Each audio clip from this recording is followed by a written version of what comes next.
আসসালামু আলাইকুম। আশা করি আমার সকল বন্ধুরা ভীষণ ভীষণ ভালো সুস্থ আছো। আলহামদুলিল্লাহ আমরাও ভালো আছি। Hello guys, welcome back to our channel. অনেক শুভেচ্ছা ভালোবাসা জানিয়ে আজকে নতুন একটা ভিডিওতে সবাইকে ওয়েলকাম জানাচ্ছি। মর্নিংয়ে উঠলাম বন্ধুরা, প্রতিদিনের মতো ফজরের নামাজ পড়ে একটু রং চা খেয়ে নিলাম হাজব্যান্ডের সঙ্গে। তারপরে একটা সিরিয়াস খবর চলে এলো, একেবারেই খুব দুঃখজনক। সেই খবরটা তোমাদের আমি দেব।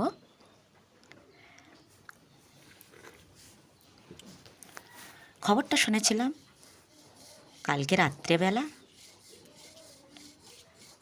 খবরটা শোনার পরে অনেক অনেক কান্নাকাটি করেছি, একেবারেই মেনে নিতে পারছি না। দেখো বন্ধুরা, একটা মানুষ যখন বয়স হয়ে যায়, তার চলে যাওয়ার সময় হয়, তখন কিন্তু সেটা মেনে নেওয়া যায়।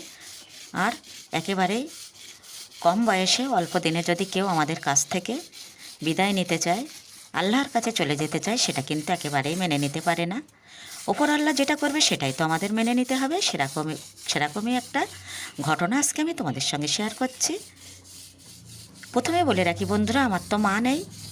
আমার বড় ভাবি যে কিনা হয় মায়ের মতো, তেমনি আমার বড়দার ওয়াইফ আমার ভাবি আজ 2-2.5 বছর ধরে ভীষণই অসুস্থ বলতে সুগার থেকে ওনার কিডনি দুটো একেবারেই নষ্ট হয়ে গেছে। এখন কেবল ডায়ালিসিসের মাধ্যমে উনি বেঁচে আছেন। একেবারেই কম বয়স, বেশি বয়স না। আর আমার মা ওরকম অল্প বয়সে চলে গিয়েছিল। আমার ভাবিকে যেহেতু সপ্তাহে 3 দিন ডায়ালিসিস করাতে হয়, আর সাথে কিন্তু অনেকটাই বেশি শ্বাসকষ্ট হয়। বাড়িতে সব কিছু যোগান দেওয়া আছে, যখনই শ্বাসকষ্ট হয় তখনই কিন্তু অক্সিজেন দেওয়া হয়। সব কিছু বাড়িতে ঠিকঠাক করা আছে। আর বড় নার্সিংহোমও রেডি করা আছে, যখন তখন সেখানে নিয়ে যাওয়া হয়। এখন বন্ধুরা, এখন খুব ক্রিটিক্যাল অবস্থা।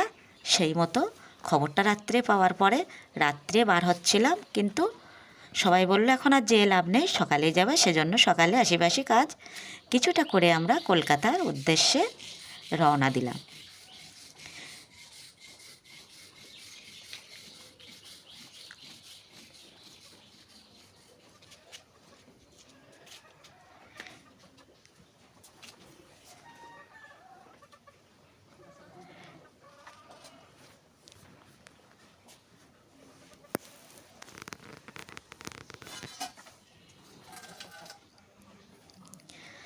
আজকে এতই ক্রিটিক্যাল অবস্থা বন্ধুরা, ওনাকে আইসিইউতে তো বারে বারে দেওয়া হয়। এখন আইসিইউতে অবশ্যই আছে। আর আইসিইউ লাইফ সাপোর্টে দেখে আমার কিন্তু ভীষণই খারাপ লাগলো। অনেক কষ্ট পাচ্ছিল ভাবি, আর ভীষণই দেখে আমার কান্না পাচ্ছিল। কিছু করার নেই, আমাদের হাতে তো আর কিছু নেই। আর প্রতিদিন বন্ধুরা অনেক টাকা করে বিল হচ্ছে ওখানে। সেজন্য সবাই আমরা খুবই চিন্তিত।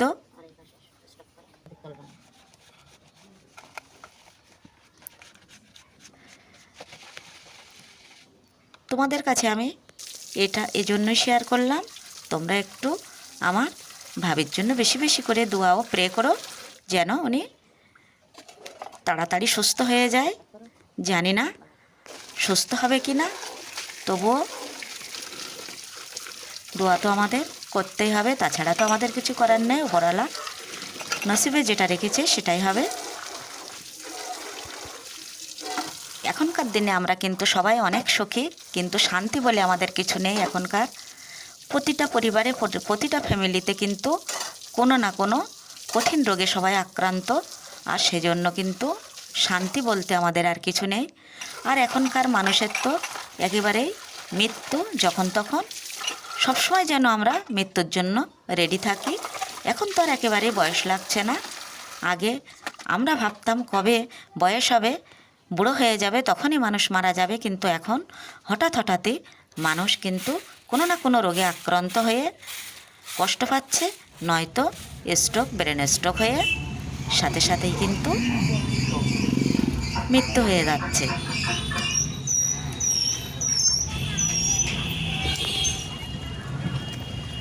অনেকটা রাস্তা কষ্ট করে গেলাম বন্ধুরা, দেখেও ভীষণই খারাপ লাগলো। আর সারা রাত ধরে তো অনেক দোয়া চেয়েছি আল্লাহর কাছে, নামাজ পড়েছি, কোরআন পড়েছি। আর তোমরাও একটু প্রে করো, আর কিছু বলার নেই। সেখানে গিয়ে তো আর ভিডিও করা যায় না বন্ধুরা, মনের অবস্থা খুবই খারাপ। এভাবেই আজকের মতো আমি ভিডিওটা শেষ করছি।